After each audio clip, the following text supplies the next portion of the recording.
ikaze mwese rero abateze amatwi Ibirindiro TV turabasuhuje inama tubagezaho amakuru yacu. Uyu munsi ni tariki ya mbere z'ukwezi kwa karindwi 2025, akaba ariho u Rwanda rwizihiza independence. Nkuko dusanzwe tubizi cyangwa nkuko twari tubizi cyangwa nkuko ababyeyi babitubwiye kera cyangwa abantu badukuriye ko ariho independence twabonye tuyihawe n'uwo bita Kayibanda Geregwari. Ubwo rero iyo independence akaba twizihiza nyine uyu munsi tariki ya mbere z'ukwezi kwa karindwi, nkaba mvuga nti abantu mwese bo muri mugire independence nziza. Aha ngaha rero dufite amakuru, ariko amakuru yacu nyine bitewe n'uko twagiye tuyabona bitinze, abantu bari bahugiye muri biriya bintu by'amasezerano y'amahoro yabereye i Washington muri Leta Zunze Ubumwe za Amerika. Aha rero tukaba dufite nyine amakuru avuga uburyo M23, RDF, AFC babonye amasezerano amaze gusinywa. Bashobora kuba barabonye harimo amakosa, baravuga bati ibi bintu ntabwo bizatuva amahoro. Batangira rero gusiga ibirindiro byabo bikomeye, bakajya bagenda bigabamo ibice bagashinga ibirindiro bito bitoya. Akaba impamvu rero tugiye kubereka ari iyi video turi buze kubanza kubereka kugira ngo mubanze murebe, ariko mbere ya byose tukaba tugira ngo nyine tubakangurira gukora subscribe, mukore like, mukore share, kugira ngo ibiganiro bijye bigira ahantu hacu cyangwa se bijye bigira ahantu hose no ku bantu bose muri rusange. Aha ngaha rero dufite amakuru muri Nord Kivu, aho M23 yasize ibirindiro bitewe n'uburyo yari bamaze gusinya amasezerano. Baravuga bati ntimukomeze kuguma mu birindiro bikomeye, mugende mwigabamo amashami kugira ngo umunsi wenda drone zizaramuka zije kubombarda mutazaba mwahura n'ibibazo bikomeye. Aha ngaha rero muraza kubona uburyo bagiye basiga inkambi, bagasigamwo amateke bagiye biba mu baturage, bagasigamo ibishyimbo bagiye biba mu baturage, ibintu nk'ibyo byose nyine. Ubwo rero hageze nyine abazalendo bo muri Nord Kivu nabo bari gukora patrouille bagiye kureba kuko niba ibyo birindiro babisize basanga nta kintu kirimo, bagiye basigamo gusa ibintu by'amashitingi bya kera, basigamo ibyo biryo nyine baryaga nabyo babikuye mu baturage. Ubwo rero akaba ariho mugiye kubona nyine kuko bavuga ko bakimara kuva aho ngaho bigabyemo amashami, bamwe bakanyura aho bita za Rubaya. Iyo nkambi kuko yari hafi ya Rubaya, bakanyura Rubaya mu nsisiro z'abaturage bagenda bafata abasore nk'uko muri buze kubibona aha ngaha. Aha ngaha rero tukaba turimo twibaza twavuga duti niba ari uko byagenze, aya masezerano nyine bigaragara ko atari amasezerano y'amahoro, ahubwo agiye kuba amasezerano cyangwa se urufunguzo rw'intambara hagati y'impande ebyiri zihanganye, ari M23, RDF cyangwa se igihugu cy'u Rwanda na Repubulika Iharanira Demokarasi ya Kongo. Ubwo rero urwego rwo kujyana abo bana, mu rwego rwo kongeza ingufu cyangwa kongera ingufu mu rwego rwa gisirikare, cyangwa se kugira ngo abo bana bazaba aribo bashobora kuzaba ibitambo mu gihe Repubulika ya Demokarasi ya Kongo izaba itangiye intambara cyangwa se itangije intambara ku mutwe wa M23 ufashwa n'igihugu cy'u Rwanda. Nkuko rero muri buze kubibona ni hatari ubu ngubu taragoma. Ndabona bwa burezi bwatashe bwo gahambirwa.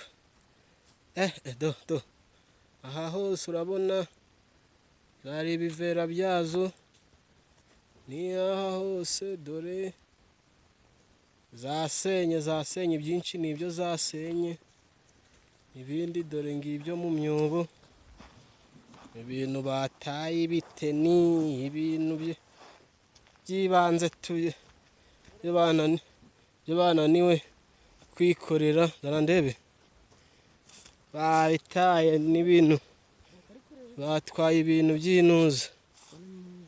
Iyi ni jumeri y'imbunda nayo bayitaye ngiyi. Dore ibivera ni byinshi, wagira ni inkambi ya Burengo, pe zari nyinshi, bimwe biteye ubwoba. eh, bari ingegera dore uko bari babayeho wagira bari abashumba ahubwo ndakatora mama. Ni hatari ariko ndabona Imana iragenda irabikora. Zari imihigiti zari zitunzwe n'ibiryo by'abaturage, dore aya ngayo ni amateke, aya ni amateke mubona, do ni ibijumba by'abaturage zarabimaze, do ibi byose nibyo ni iby'abaturage nyine zasagataga. Ibyo byose nuko nguko Imana iragenda irabikora. kuko rero twabibabwiye hariya bamaze gusiga ibirindiro nyine banyuze mu mujyi wa Rubaya, aho bagaragaye bagenda bafata abasore, biriya babyita kuriya kugenda bashoreranije abantu babyita ntucisheni, kera babyitaga ntucisheni Imana yanjye, bivuga ngo umwe agenda afashe inyuma ku mupira wundi, mukagenda mushoreranye nyine kugira ngo hatagira umuntu ujya ku ruhande, cyangwa se umupira w'umuntu bakawuzirikanya n'umupira wundi, noneho mukaba mugenda mukururana, barabyita ntucisheni Imana yanjye. Ariko uko muri buze kubibona nyine ku mashusho twabonye uko biraba bimeze, aho bita mu mujyi wa Rubaya, uhagaragaye nyine M23 iri kugenda ifata abantu bafite ingufu, abasore ibatwara ku ngufu. Bishatse kuvuga ngo amakuru twabonye batubwiye ko uwageragezaga kwiruka cyangwa se uwageragezaga kwanga bahitaga bamwica cyangwa bakamurasa. Ariko niyo mpamvu rero tuvuga duti bariya basore nyine buriya barabatwaye. Andi makuru yatugeza atubwira ko bacumbitse i Goma, bamwe bari mu nzu ya Hippolyte Kanambe muzi ko ariwe Kabila wari perezida wa Repubulika ya Demokarasi ya Kongo. Ngo hari ahantu ngo afite amazu hariya za Goma, bamwe niho bacumbitse, abandi babajyanye muri formation Rumangabo, abandi nabo bakaba bagitegereje ngo haboneke espace yo kuba babinjizamo. Ubwo rero tukavuga duti niba hasinywe amasezerano noneho M23 ikatangira kurukita cyangwa se igatangira kugenda ifata abasore, ibyo twaze tuvuga kare nyine ko intambara ahubwo aribwo igiye gutangira. Nkaba nkangurira mvuga nti hari abantu nyine, kuko urabona nk'uko iyo utazi umushinga wawutangije no kumenya inyungu zawo biba bigoranye. Kuko tuvuge nk'ubu ngubu nk'umuntu wafashe umwana we akamujyana muri M23 akajya kurwana akaramuka apfuye, ubwo zapfa nk'inyeshyamba, nuvuga ko ni umuntu uba utagira matricule. Icyo ni icya mbere, kuko M23 tuvuga ko ari inyeshyamba zirwana ariko zidafite matricule. Iyo udafite matricule cyangwa se ntube waravuye mu gihugu uhunze ngo ugere ahantu ufonda igisirikare, bishatse kuvuga ko upfuye uri inyeshyamba. Uvuga ngo n'ejo nta nubwo uba wakwibuka mu ntwari igihugu kiramutse kiba igihugu, ahubwo abibukwa ni babandi wenda baba bazwi cyangwa se baba bafite uburyo batangije uwo mushinga, banazi n'uburyo uwo mushinga uhagaze. Akaba ariyo mpamvu rero mbwira abantu nkavuga nti umuntu uzi ko arimo ibyo bintu yishoyemo bamushuka ngo najye muri Kongo akajya kurwana n'abazalendo, ngira ngo mumaze kubibona ko imirwano yose ya M23 ahantu iva ikagera, cyangwa se n'abafatanyabikorwa bakoresha amafaranga. Manipulation ni amafaranga, manipulation ni ukurasa abantu, manipulation ni ugushimuta abantu. Akaba ari muri izo sase rero mbwira abantu nti ibyo bintu byo kujya muri M23 mushatse mwabireka mukajya mu gihugu mugakorera igihugu cyanyu, mugasanga abazalendo cyangwa se batabishoboye mukajya mu gisirikare cya FARDC, ku buryo n'ejo uramutse ugize ikibazo umubyeyi wawe cyangwa se umuryango wawe baba bashobora kugenda bakavuga bati uyu muntu ni umuntu mwajyanye mumukuye aha ngaha, afite matricule izi ngizi, ibyangombwa bye ni ibi ngibi n'ibi ngibi. Ubwo akaba ariyo mpamvu tugiye kubereka nyine uburyo abaturage mu majyaruguru nyine za Rubaya muri Nord Kivu, ubwo bagenaga nyine batwara abasore cyangwa batwara abana babo burya bamumare kugenda batabaza bavuga bati nimudutabare se cyangwa nimutubabarire mwe tujyanira abana, nabyo mugiye kubireba. Tukaba tuvuga duti rero ibyo kubeshya abantu ngo baje kubarokora byo ntabwo bigaragara, nta nubwo ari nako bimeze. Nkagira ngo nyine murebe n'ibi bintu nyine uko byagenze za Rubaya, twikomereza ibiganiro byacu.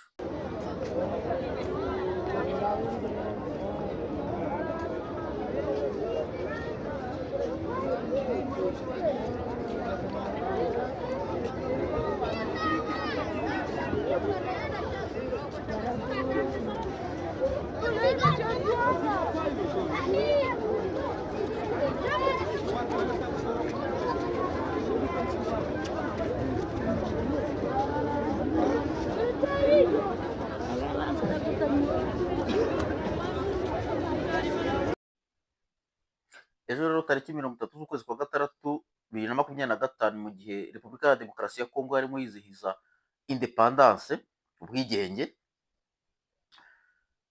hagaragaye wazalendo hafi y'umujyi wa Bukavu nabo baje gukoresha inama mu baturage bari mu minota 15 n'umujyi wa Bukavu, babwira abaturage ko bagomba guhumura, icyo bari bategereje cyarangiye, bagiye kureba ikigiye gukurikiraho kandi ko mu minsi mikeya baraba baje kubatabara. Ubwo nyine bumvikana babaha morale, bababwira bati, bababwiye ko bafashe Bukavu, ubu ngubu sozi ntituri Bukavu, iyo uri mu minota 15 n'umujyi wa Bukavu ntabwo buri Bukavu neza neza. Ubwo rero akaba ariho muri buze kureba nyine umujenerali waje gukoresha inama aho ngaho, ariko ntiyabashije kuvuga izina aho hantu bitewe n'umutekano muke cyangwa se n'uburyo bwo kurinda abaturage bari bari aho ngaho. Akaba nyine yaraje akabakoresha inama, bakirinda kuvuga aho hantu aho ariho cyangwa se niba ari hehe, kubera ko bari bazi ko cyangwa babona ko M23 iramutse imenya aho hantu hageze abazalendo ntibayihamagare, abo baturage bashobora kumererwa nabi, bashobora gufatwa nk'abagambanyi ba M23. Ubwo rero akaba ariyo mpamvu uyu mujenerali yahageze nyine agakoresha inama abaturage nk'uko muze kubyumva, ukumvikana babwira ko mu minsi mike bari buze kuza kuhashyira ibyicaro cyangwa se bari buze kuhashyira ibirindiro, noneho bakazakomeza bajya i Bukavu.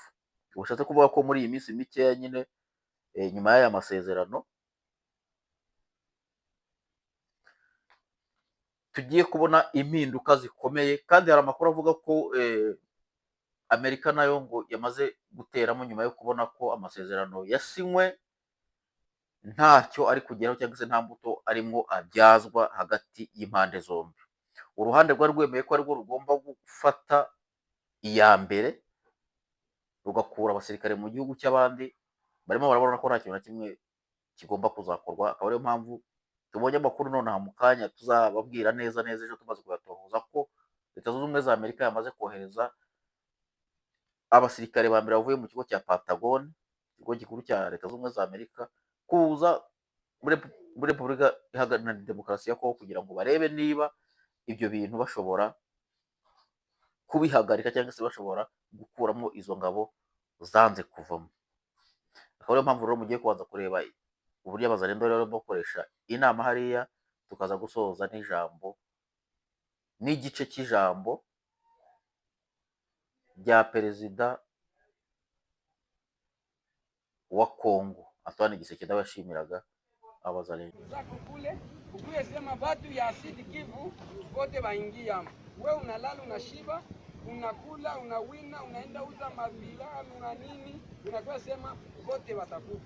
Haitawezekana. Kumbe sisi watoto ya Sud Kivu tuoneshe nguvu yetu na tuoneshe asira yetu, tuko na M23. Kule ni lever, shi hatumuyu. Yali sema na wakia Bukavu. Siyu hapa shi tunaikala na Bukavu, kunalomba miniti ngapi? Akulombe tesambi. Akulombe tesambi. Sasa yeye anafunga Bukavu, anatangazaka anakamata Bukavu. Mbona anashituka Bukavu?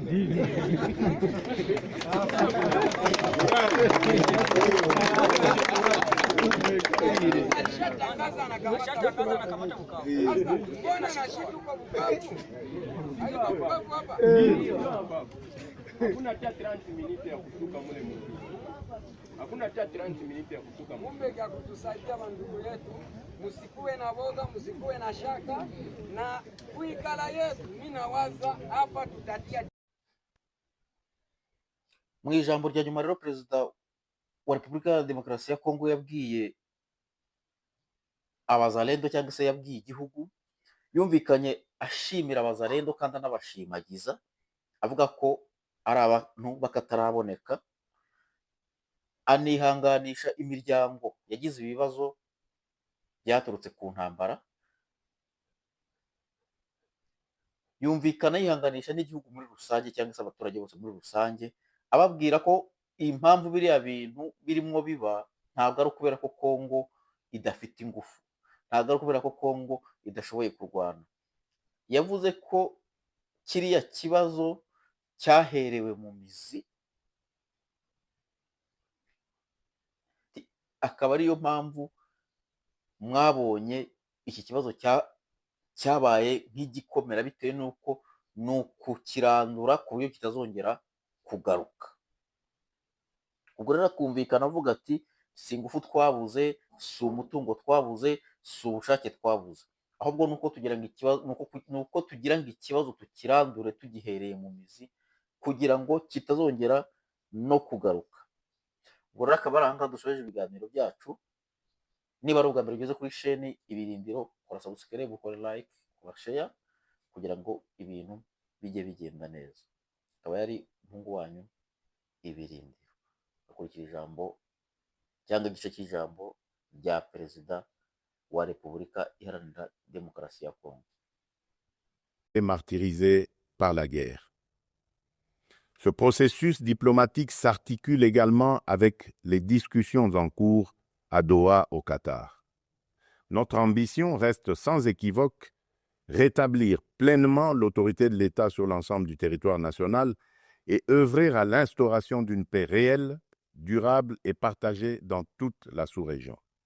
Les attentes de nos populations sont immenses, notamment celles de l'Est du pays qui ont trop longtemps souffert. Nous abordons donc cette ultime phase du processus avec détermination, dans le respect de notre souveraineté et des aspirations légitimes de notre peuple.